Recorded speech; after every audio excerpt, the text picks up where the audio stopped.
इसलिए सबको भगवान जानकर सेवा करने लग जाओ। यदि आप सबको भगवान जानकर सेवा करेंगे तो आपका भी कल्याण हो जाएगा। आप सबकी सेवा करो। एक किसान था,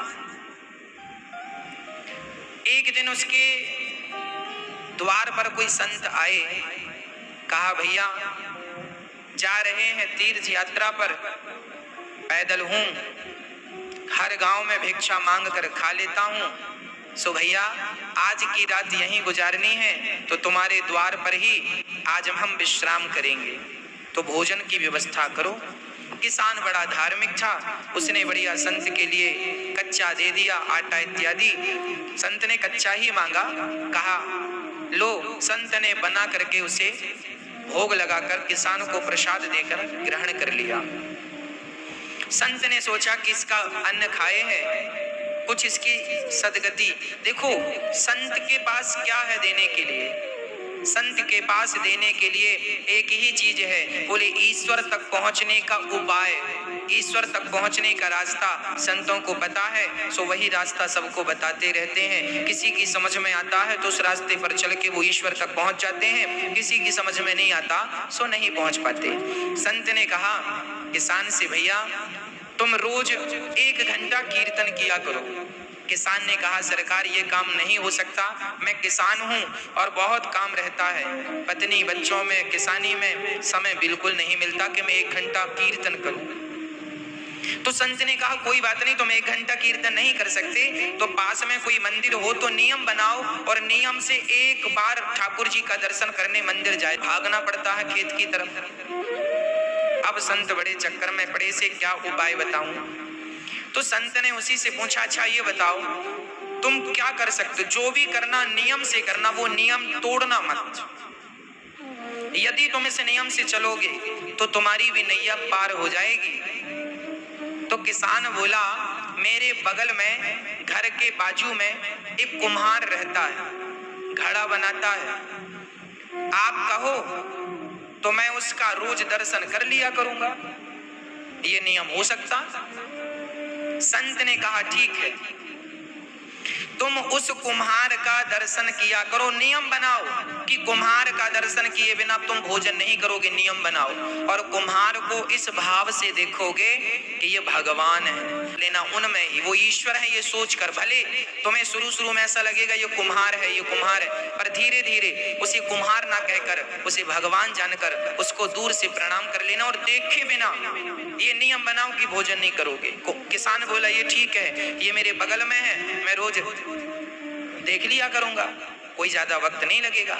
संत चले गए। अब वो किसान रोज कुम्हार को देखता और भोजन करता। पत्नी बोलती भोजन तैयार है, बोले अभी आता हूँ देख कर। कुम्हार को जाकर देख लेता और भोजन करने बैठ जाता, फिर अपने काम करता। रोज का नियम था उसका। एक दिन उसने कुम्हार को देखा, सो कुम्हार नहीं था। तो कुम्हार की पत्नी से किसान ने कहा क्यों जी तुम्हारे पति कहाँ हैं, कुम्हार भाई कहाँ हैं? बोले वो तो आज मिट्टी खोदने गए हैं। अच्छा किसान मिट्टी खोदने गया। पत्नी बोली किसान की आओ भोजन ठंडा हो रहा है, भोजन कर लो। किसान बोला वो कुम्हार से मैंने आज राम राम नहीं की, भोजन नहीं कर सकता, अभी आता हूँ। तो कुम्हारिन से पूछा वो किस तरफ गया है? बोले फलाने खेत में मिट्टी खोदने गए हैं। तो वो किसान दौड़ा। अच्छा कुम्हार मिट्टी खोद रहा था, तभी अचानक उसको खुदाई करते करते एक सोने का घड़ा मिला, उसमें ढेर सारे सोने के सिक्के भरे थे। अब कुम्हार को सोने का घड़ा मिल गया। अब उसने देखा कि हमें किसी ने देखा तो नहीं। तब तक दौड़ा दौड़ा किसान आ रहा था और जैसे ही किसान आया तो कुम्हार को देख लिया और कुम्हार को देखकर किसान वापस जाने लगा। राम राम भैया। कुम्हार को किसान भगवान के रूप में देखता था और राम राम रोज करता था, राम राम। वो किसान जाने लगा। अच्छा कुम्हार को क्या लगा कि इसने देख लिया, तो कुम्हार ने आवाज लगाया भैया रुको। तो किसान ने कहा ना रुकने की जरूरत नहीं है, हमने तो देख लिया।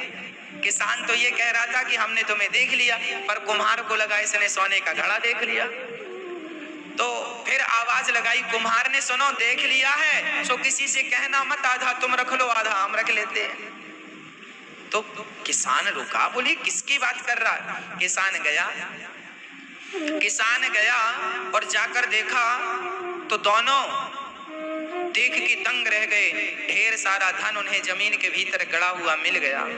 दोनों ने आपस में बांटकर उस धन से साधु संतों की सेवा स्टार्ट करी और उस किसान ने पूरी बात बताई कि एक संत को मैंने केवल एक दिन का भोजन कराया, उस भोजन कराने का फल यह है कि उन्होंने मुझे नियम में बांध दिया और आज उस नियम में बंधने के कारण विधाता ने मेरी सारी दरिद्रता दूर कर दी, मेरा धन धान्य से घर भर दिया। एक बार किसी भूखे व्यक्ति को भोजन कराने का ये फल है कि देर सवेर ईश्वर तुम्हें धनवान बनाएंगे बनाएंगे बनाएंगे। आप एक नियम बनाओ कि रोज भगवान का कीर्तन करेंगे, रोज भगवान का नाम जपेंगे, बिना नाम जपे, बिना कीर्तन किए, बिना ईश्वर का दर्शन किए भोजन ग्रहण नहीं करेंगे।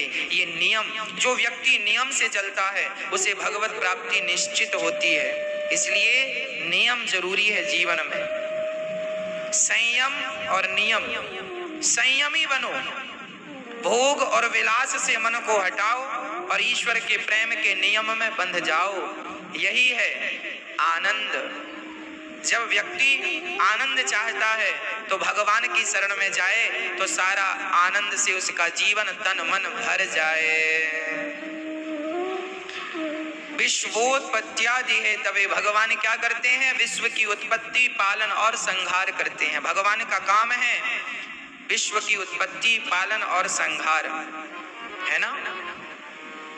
धन बिन रहते उदास, थोड़े थोड़े सब दुखी,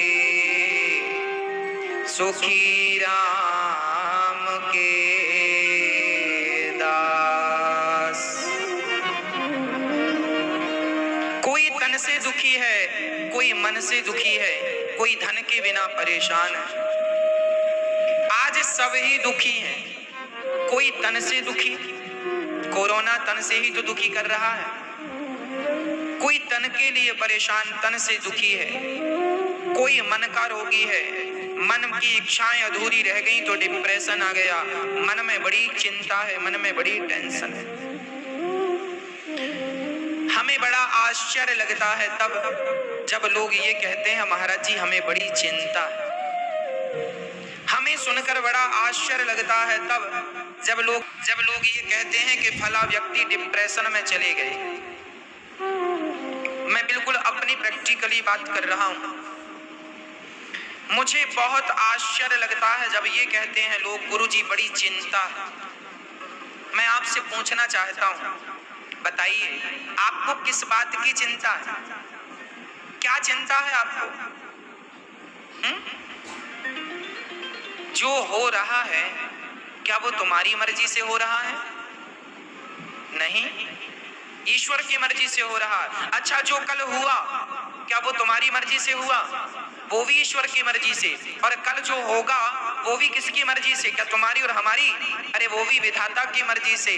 जब उसी की मर्जी का हो रहा था, उसी की मर्जी का हो रहा है और उसी की मर्जी का होना है तो तुम किस बात की चिंता कर रहे हो भैया? क्यों दुबले हो रहे हो चिंता कर करके? क्या चिंता है? जो होना है वो होके रहेगा, चिंता मत करो।